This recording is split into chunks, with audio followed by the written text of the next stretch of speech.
Hello there and welcome to today's video. What you're looking at is a process that we're going through to actually tune this BMW X5 M Sport 50D. It's a 3-liter engine, comes with 3 turbos, and this is probably the most powerful 3-liter diesel engine that BMW makes, and from the factory it makes 380 horsepower. But as we are running it on our dyno, obviously what has been done is that the DPF has been removed, so it's got a free-flowing exhaust, no more DPF on this vehicle. Would have been nice maybe if we had ran it with the DPF, but due to the time constraint that could not be done, as the following days it was actually supposed to be in Bulawayo for a drag racing competition. So you can see that it has made 407, 406, 407 consistently, and then it ended up making 400, which is typical when you keep on doing back-to-back runs on the dyno. Now it's using a water-to-air intercooler as opposed to our air-to-air intercoolers. Right in front there we've got our wind machine that's blowing air, but unfortunately obviously that's not going to be any use because of the nature of intercooler that it uses, which also will give us an opportunity for improvement in the future. So as we do these runs, we're trying to figure out what the car likes and what it doesn't like, and also monitoring the level of puff at the back. Remember, the DPF has been removed, and so all that we're trying to monitor and trying to get to the magic number that we are after. Enjoy the pulse.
So this is the end result, and for something that was done last minute, just before the races, day before the races, I think this is a good outcome.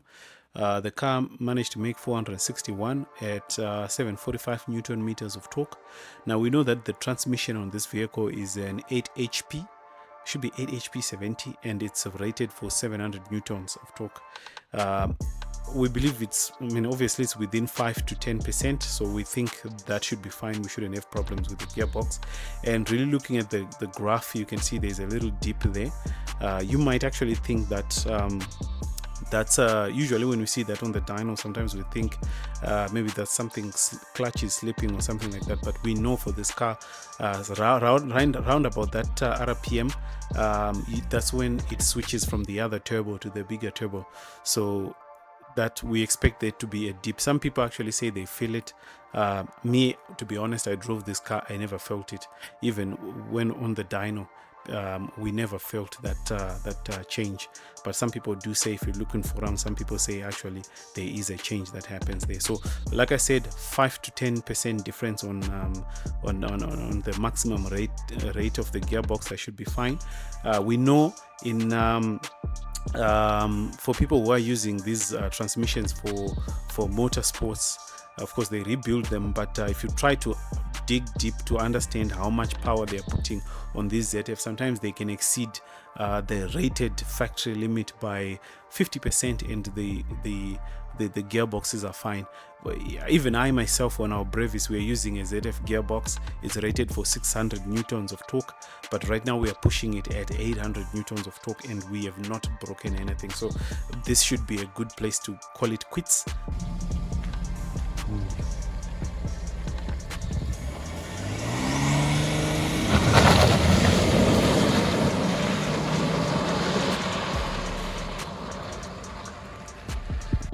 Remember, I said this car was supposed to participate at drag racing competition in Bulawayo. Yes, we happened to be there as well, and we were taking note of how the vehicle was performing.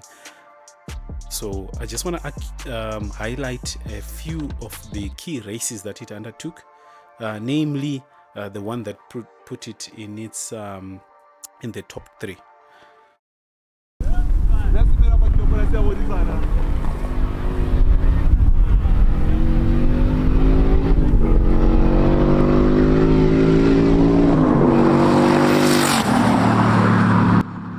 Yes, you saw that right. The Brevis was killed, and this is the height of the competition at the very end where we do the eliminations, and you saw that the BMW was ahead of the Brevis. The Brevis is making 600 horsepower at 780 newton meters of torque. It's a rear-wheel drive.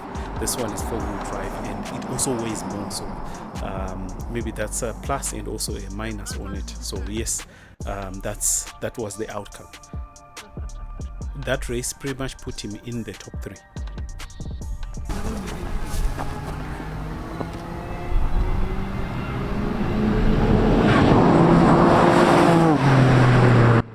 Yes, we all saw this race.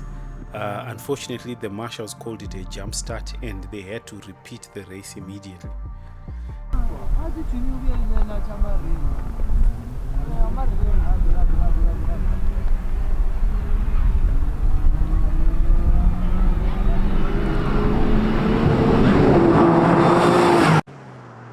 So he lost on the second run. Remember what we saw on the dyno, back-to-back runs tend to lead to less power because of heat soak. And then as we watched this race, we watched it closely from the start line. It seems the BMW had a reaction time of 0.3 of a second, and the Skyline had a reaction time of 0.000. So if he had the same reaction time, possibly he could have comfortably won this race. Nevertheless, we still say congratulations to Tinashe for exceptional driving skills piloting this BMW machine. The cup may be smaller, but as time goes on, maybe in the future, perhaps we can change that and maybe the cup can be bigger. As far as the records show, he has the fastest diesel in Zimbabwe. If there is any other diesel that is faster than his, well, let it come to the track and let's see it. But you know, if it's going up against the legendary RB26 at the quarter mile, that is something to be celebrated. Anyways, thank you very much for watching. If you like what you saw, don't forget to leave a like.